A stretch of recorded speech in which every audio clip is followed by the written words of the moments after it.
Alert Weather Extra. Flash flood warnings in effect for Coleman County. Another first alert weather day for the risk of flooding, but will that risk continue well into the evening? I'll let you know coming up.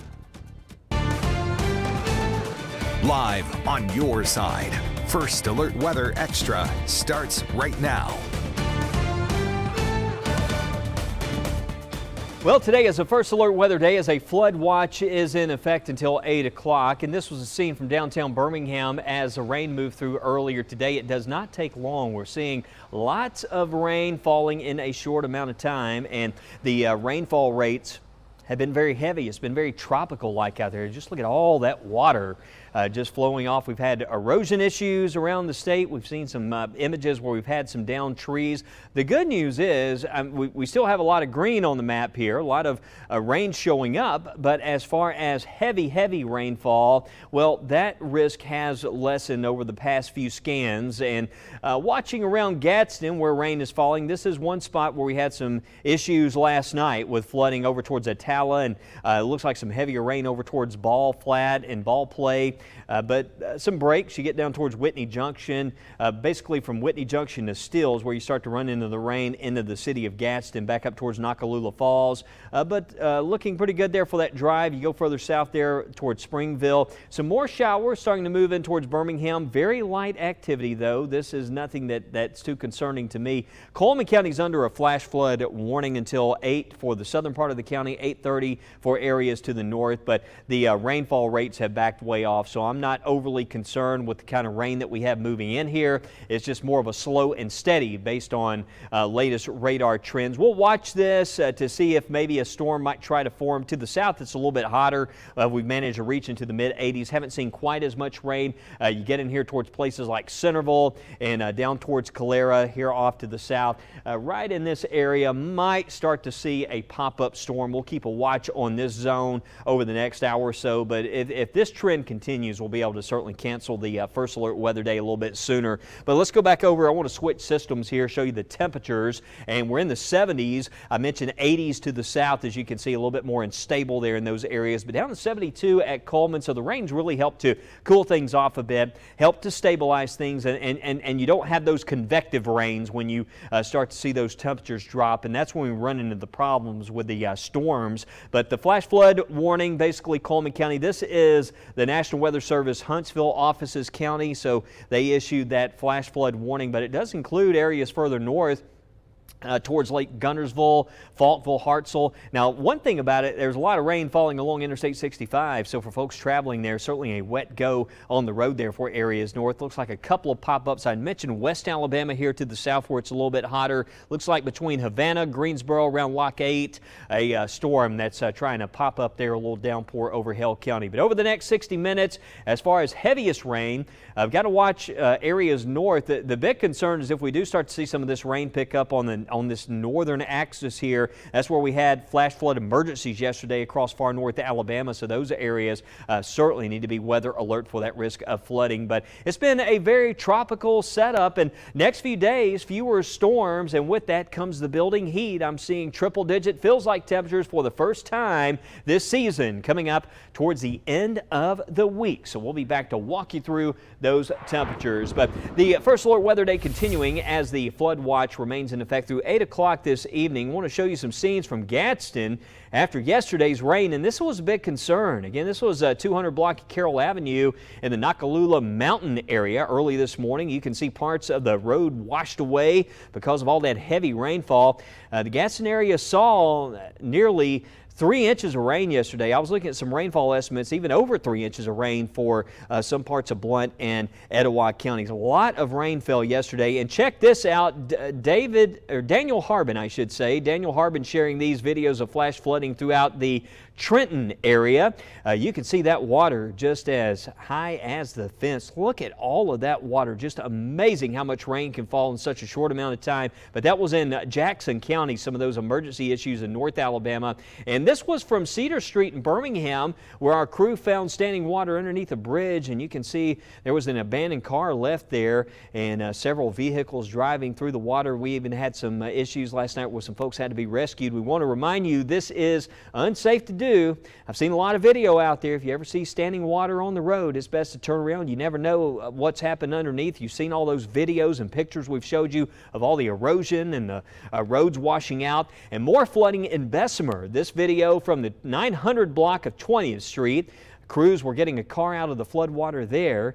That flood watch continuing again through 8 o'clock. You can use your smartphone and just scan this code on your screen right now to download the best app we have, the First Alert Weather app. It gives you all those real-time alerts when warnings are issued, but also if you have a storm nearby, it'll say, hey, there's lightning detected within so many miles of your location. Just an incredible tool, and it works anywhere you go in the world. So grab that and have it follow your location. But we're headed out into the field right now to see the impacts left by today's rain. Your Taylor Pollock joins us now, doing an incredible job. Taylor, you guys have been out finding the weather, but it's amazing. I know you guys have driven through some of these downpours, just how heavy some of this rain can be. Oh yeah, Wes, and let me tell you, the rain is really starting to pick up now here in the Birmingham area. This is the most that we've seen here in a while. We've been out pretty much all afternoon. I don't have to tell you, we've seen a lot of rain across our area within the last 24 hours. And just last night, you were talking about that flooding that we saw, including on some of our major roadways here. We are not seeing anything to the level of what we were seeing last night, which personally I'm thankful for. However, I have to say, we have seen a couple of pockets of water standing still on some roadways, so we really just can't stress it enough. Be extra cautious if you're headed out and about anywhere this evening. And you just mentioned our WBRC weather app. Make sure that you have multiple ways of receiving alerts and updates on the latest forecast. Your breaking news reporter live in the Storm Tracker, Taylor Pollock, WBRC 6 News on your side. In 30 seconds, we're taking another look at the radar as we track those showers and storms across central Alabama. And we're gearing up to play ball. Hear how soccer players are preparing for the heat as the World Cup kicks off this week.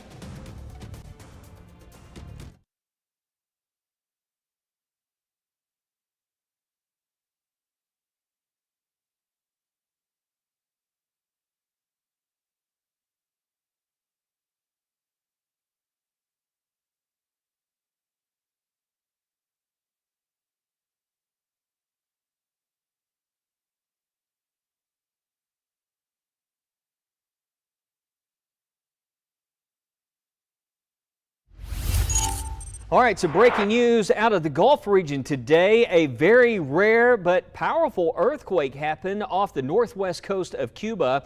It was a 6.1 magnitude earthquake, and it was felt across the state of Florida. I posted about it on Facebook. Even had some folks that follow me across the state of Florida as far north as Jacksonville sending me a post that, yes, we felt it. So it was felt all across Florida. Is this unusual? There was one in 06 that was a 5.9. You don't see them often because the Gulf does not lie on a major fault line. It's actually within a tectonic plate. So this was what we call an intraplate earthquake that happened there. And typically if you go 6.5 or greater, that's when you start getting into tsunami territory. So very close call there today. No tsunami expected there across the state of Florida. But some breaking news there. Let's get you back over to radar. We go from a little bit of geology to some rainfall totals, and 3.4 inches of rain according to estimates right here close to Lincoln. Look at that. And we've seen some totals like that. Look at northwest Tuscaloosa County. If you're watching me here north of Moores Bridge, south of Fayette, anywhere around here in Newtonville, you better believe we've had some rain. 5 inches of rain detected between the past couple of days with some of those heavier downpours that have moved through there. So a lot of rain still happening, and we're tracking. Here's a current radar view as those showers move through North Alabama. Certainly nothing, nowhere near as heavy as what we've seen over the past couple of days. These are heat advisories for the first time this year, popping up around places like Memphis. We're going to be talking about the heat, but in the tropics, Tropical Storm Boris now heading towards southern Mexico. The National Hurricane Center saying the storm is expected to bring heavy rain, flooding, and possible mudslides Winds are currently 45 miles per hour and is expected to make landfall by late this evening. Boris is the second named storm of the Pacific hurricane season, which started back on May the 15th. And as the FIFA World Cup gets ready to premiere this Thursday, athletes and fans may be facing challenges beyond the competition. New data is showing that some matches may happen under dangerously hot and humid conditions. Maribel Gonzalez spoke with a group of athletes about the preparation it takes to safely compete. The drills are heating up on the field for the players of the LA Force, and soon the temperatures will too as the team kicks off the season. A new analysis by the World Weather Attribution Organization predicts some FIFA World Cup games to be held in the southern and inland parts of the U.S. and Mexico could experience extreme heat and high humidity due to climate change. And while these players won't be in those matches, as athletes, they understand what it takes to stay safe in those conditions. I mean, the main message is staying hydrated, I would say. You have to at least hydrate 48 hours and consistently throughout the week just so you're in shape. Failing to do so can quickly put a strain on the body. When it's hot, I mean, dry mouth, exhaustion. A lot of it has to do with decision making as well, right? When you're tired, your decision making goes out the window. The team's coach, Declan Kainan, is a veteran professional soccer player who knows prepping and competing safely doesn't start on game day. It's much more than those 90 minutes that people see on the TV. Ideally, a lot of rest, a lot of food, good nutrition, a lot of hydration, ice baths, saunas, a lot of massages, a lot of things behind the scenes that nobody sees. And for those cheering on the athletes, it gets pretty warm in the bleachers as well, so I would also say bring your own water, a hat if you need it. I'm Maribel Gonzalez reporting. All right, and that was the FIFA World Cup. And still ahead, we talk about those rain chances expected for the rest of the week. We're bringing the Weather Extra on a new farming technique that could help keep the soil healthy. We'll be right back with more First Alert Weather Extra.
Well, a very humid start to our work week, Chief Meteorologist Wes White. Hope you had a great Monday as we look ahead for the rest of this week.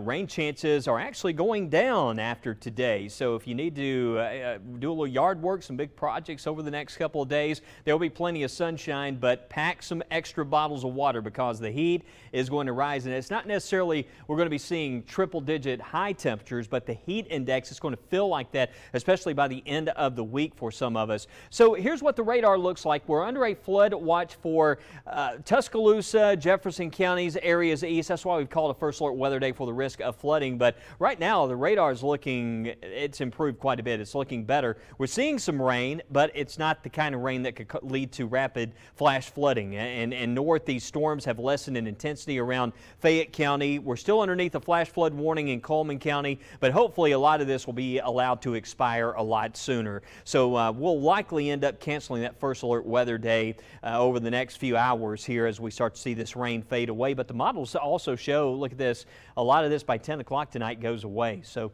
we should be in good shape, no surprises at least through this evening. If there's one thing that could happen through supper time here, areas far south, there might be a little pop-up where we have temperatures in the 80s, so we'll keep an eye on that. But here's your Tuesday morning, some morning low clouds, muggy start to the day, average lows for the rest of this week, right around 70 degrees. That is locked in summer mode across Alabama.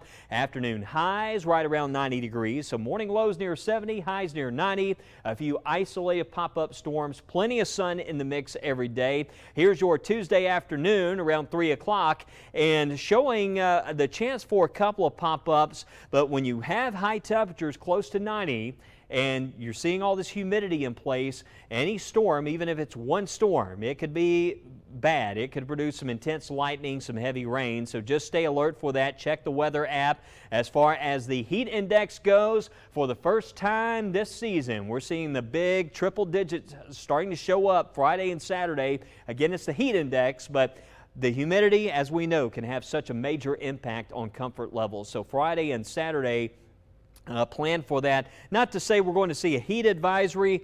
We'll keep an eye out for that possibility. There are some heat advisories that are popping up back to the west, places like Memphis and those areas. But we're getting into that time of the year right now, dealing with those very, very hot temperatures. So the rain chances back off through Friday. But as we go to the weekend, what's going to happen, global data showing an upper level trough that's going to develop a broad trough over the region with that cooler air aloft as we heat up each day. The ridge isn't quite as strong. That gives way to a greater coverage of afternoon storms. I'm seeing that chance going up starting Saturday and continuing into next week. So Saturday, we have scattered storm chances. Again, it's afternoon, not a washout. So you have Saturday plans. There will be plenty of lake and pool time, but just know those pop-ups happen up to 60% Sunday and Monday. So a little bit of a pattern here. We'll do this again in the early next week. Once again, we'll have to watch for that flood risk, and also highs back off slightly with temperatures back in the 80s with those higher rainfall chances. But the pattern definitely favoring higher rain chances. Seems like not too long ago we were talking about drought, right? So it will be interesting also what kind of impact this has on the drought. But in Michigan, farmers have been testing a new way to tend to their crops, and it's called regenerative agriculture. The results are already looking promising. Ethan Zarek sees how one Alger County farm has been affected. Regenerative agriculture is a set of practices that aims to restore soil health and enhance biodiversity. The ultimate goal is to support resilient food systems. Michigan's Department of Agriculture and Rural Development has partnered with the Log Cabin Livestock Farm in Chatham to test it. One of its stock people, Ben Bartlett, says MDART has helped him learn the breakdown of the soil on his pasture. And really now we're learning that soil is really a combination of chemical, physical, and biological, and the life in the soil plays a huge impact on nutrient availability, water holding capacity, carbon storage. So regenerative agriculture are practices that sustain and increase the life in the soil. It also impacts cattle and sheep health. With about 80 cattle and 150 sheep, the Bartletts have many mouths to manage. Ben's wife, Denise, says the healthy soil will also lead to better grass for their livestock. We know that one thing happens here in the UP, that we grow great grass because of the photoperiod up here. And so we want to take advantage of that. So in order to do that year after year after year, you have to maintain the soil, you have to maintain the fertility, and we do that by not fertilizing with chemical fertilizers. We use grazing and our grazing management in order to keep the fertility in the fields up. MDARD Director Tim Boring says this is one other way the state helps Michiganders feel confident about their food sources. You know, when we look at where our food is coming from and what it takes to get it there, you know, the continued investment in making sure those systems are to the benefit of us all really continues to be a North Star for us here at MDARD and how we contribute to a brighter future for Michigan. MDARD will be hosting multiple field day events at farms across Michigan over the summer. Ethan Zarek. All right, it's time to go beyond the 7-day forecast. And first off, we'll show you where some of the more organized severe weather is happening across the country, seeing a level 3 out of 5 enhanced risk that will be happening over the middle of the country for that's happening today, but it's also going to be happening for tomorrow. You can see in the parts of the Dakotas, the main organized storm track this time of the year really starts to shift further north. A lot of what we see is kind of chaotic, scattered development based on the heating of the day. As we go to the day 3 convective outlook, showing those organized storms shifting into the upper Midwest, again staying well north of Alabama. Our rain chances back off as a ridge builds in. Basically some warmer air aloft that helps to put a lid on the coverage of storms. But when we move into the weekend, we're going to see that ridge start to weaken again. So the rain chances go up. So 8 to 14 day precipitation outlook shows, check it out, above average rainfall across our region. We look at the 6 to 10 day outlook and through the 18th, and yeah, we're well above average on the rainfall. And as far as temperatures go, temperatures are either slightly below or near normal, at least over the next 10 days. So that's what we're tracking in your First Alert weather. We'll be right back with a final check on the 10-day and a look at some of your weather photos right after this break. Download the WBRC streaming app and watch WBRC News Now, weekdays at 3:30 p.m. and 7 p.m. Search WBRC wherever you stream.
Now it's time to share some of your viewer photos sent to us on the First Alert Weather app. This first image being shared by Beth Wyatt of a sunset on Sanibel Island down in Florida. I want to thank you for that lovely orange glow. The Sunshine State doing its thing. And next up, another gorgeous sunset view, this time right here in Alabama, Sweet Home, Alabama, over in Walker County. I want to thank you, Janet Hanley, for sharing this view. A few clouds overhead really setting off those colors. And how about a rainbow pic from Kathy Morris? Stunning double rainbow over Lay Lake. And so beautiful there. You can make out that second rainbow. And we've seen a lot of those here lately. And finally, a gorgeous drone view from the sunset. This was over Mountain Woods Lake area in Hayden. And we want to thank Thomas for always sharing those drone views. Thomas has been sharing those for quite some time. And you can download the First Alert Weather app from your phone's app store to upload your pictures for a chance to be featured right here on First Alert Weather Extra. You're a big part of this as well. And we certainly can't thank you enough for all the ground truth, all the photos. When this weather's happening, you show up, and we greatly appreciate you. All right, 10-day forecast here as we move ahead through this week. We're going to see lower rain chances through Wednesday, Thursday, and Friday. Isolated afternoon storms, highs around 90. If that's not summer in Alabama, I don't know what is. And the tropics look quiet at the moment. I'm still not seeing a system out there. If you're headed to the beach, some great weather along the coast over the next few days, but afternoon storm chances go up this weekend here at home as well. We'll have updates tonight, first at 9.